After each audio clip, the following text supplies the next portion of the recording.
Hi friends, இன்றைக்கி நம்ம பார்க்க போகிறது அரூபி அப்படின்ற மலையாள த்ரில்லர் மூவியை பற்றின ஒரு மூவி ரிவ்யூ. ஸோ இந்த படம் வந்து பார்த்திங்கன்னா முழுக்க முழுக்க வந்து பெரிய ஹாரர் மூவியாக தான் எடுத்திருக்காங்க. இந்த படத்தோட கதை என்ன அப்படின்னா, நம்ம ஏற்கனவே தெரியும் மலையாளத்தில் வந்து மலையாள பகுதி அது வந்து கேரளாவில் வந்து யக்ஷி அப்படின்ற ஒரு பேய் ஒன்று இருக்கும் அப்படின்ட்டும் அந்த இதை வந்து யூஸ் பண்ணியிருப்பாங்க. அது எதுக்காவது ஏவல் அப்படின்ற மாதிரி ஒரு பர்பஸ்க்கு யூஸ் பண்ணுவாங்க. ஸோ அதுக்காக யூஸ் பண்ண அந்த யக்ஷியை வந்து ரொம்ப நாளைக்கு முன்னாடி தண்ணிக்குள்ளே அடைச்சி வச்சுருப்பாங்க ஒரு சிலையில். ஏன்னா அது வந்து ஹீரோவோட அம்மா வந்து அவனுக்கு நிறைய கதை சொல்லியிருப்பாங்க. இப்போ ஹீரோ வந்து வெளியில் போயிட்டு நல்லா படிச்சுட்டு அவரோட லவ்வரோடு சேர்ந்து திருப்பியும் அதே ஏரியாவுக்கு போகும்போது அவனுக்கு சில நேரத்தில் கனவுல வித்தியாசமான ஒரு அனுபவம் வருது.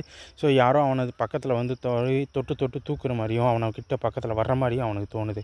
ஸோ இதை பற்றி தெரிஞ்சுக்கிறதுக்கு அவன் ஒரு டாக்டர்கிட்ட போகிறான். அவன் வந்து உங்கள் வீட்டுக்கு போய் பாருங்கள் அப்படின்னு சொல்லும்போது அங்கே வீட்டுக்கு போய் அங்கே இருக்க குளத்தில் குளிக்கும்போது அங்கே வந்து அவனுக்கு யக்ஷியோட சிலை கிடைக்குது.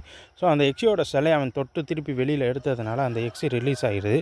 ஸோ அந்த யக்ஷி ரிலீஸ் ஆனதுக்கப்புறம் அதனால் அவனுக்கு வந்து பிரச்சனை நிறையா வர ஆரம்பிக்குது. அதுக்காக ஒரு தாந்திரிகிட்ட போகும்போது அந்த தாந்திரியரையும் அந்த யக்ஷி வந்து கொன்றுது. ஸோ இதுக்கு அடுத்து வந்து ஹீரோ வந்து அந்த யக்ஷிலேருந்து தப்பிச்சாரா, அவரை வந்து அந்த தாந்திரியர் இல்லை வேறு யாரும் காப்பாற்றினாங்களா, அந்த யக்ஷி அவனை என்ன பண்ணுச்சு அப்படின்றது தான் படத்தோட மீதி கதை. ஏற்கனவே நம்மளுக்கு தெரிஞ்ச இந்த யக்ஷி கதை அப்படின்றது வந்து ஏற்கனவே நம்ம எல்லாத்துக்குமே பார்த்துருப்போம். ஸோ த்ரில்லர் ஓரளவு நல்லாயிருக்கு, மியூசிக் வைஸ் ஓரளவு ஓகே தான்.